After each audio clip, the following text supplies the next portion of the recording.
Right, starting things off for this hour, we're edging closer to that special official funeral, Category 2 taking place for the late Mthethwa. SABC News reporter Samkele Maseko is just outside the family home in KwaMbonambi. Samkele, a very good morning. Perhaps given the time of day, the order of proceedings and that program that obviously is set to get underway, given the special official funeral Category 2 that have been accorded to him by President Ramaphosa, what's happening at the homestead as the cortege, of course, makes its way from there to the sports complex, where family, friends alike, cadres are going to be paying their last respects?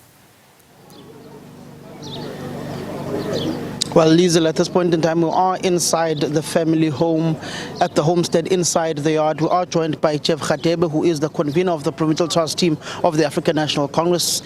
Mr. Radebe, just the cortege, it's inside the homestead now, the final moments of taking Ambassador Mthethwa on his final last journey outside the family homestead, until he's brought back to be interred in his final resting place. Just your words of having worked with him over the course of the years and at this moment where we are currently at now. Well, a tragic end to the hero of our liberation struggle, especially here in KwaZulu-Natal, a man who dedicated his entire life for the freedom of the South African people. Clashes of colonial apartheid played a very significant role, not only in fighting apartheid, but in building a new democratic society. So we surely miss him as the son of the soil, a son and a brother and a father here in KwaZulu-Natal. When you look at the history of Mthethwa politically and within his community, what would be some of the highlights? What stands out for me is that here is this young man in the late 80s. He joins the underground activities of the ANC, is part of a very high secret Operation Vula, led by Mek Maharaj and General Spiwenyand. And when we're defending our people against the military onslaught by apartheid and Inkatha warlords, Mthethwa joined the People's Defense Unit.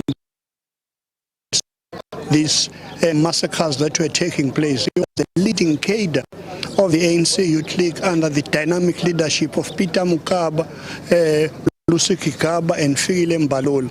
And yet also when it came to reconstruction of South Africa, he was a police as well as a sports and culture. Thank you very much, Mr. Radebe, for those words. I am just going to steal one question from Ronald Lamula before other colleagues take. I'm going to steal just one. Mr. Lamula, just the essence of your remembrance of Ambassador Mthethwa, having worked with him as the Minister of International Relations and Cooperation. Is that Ambassador Mthethwa had transcended his life from being a ambassador, which sounds similar.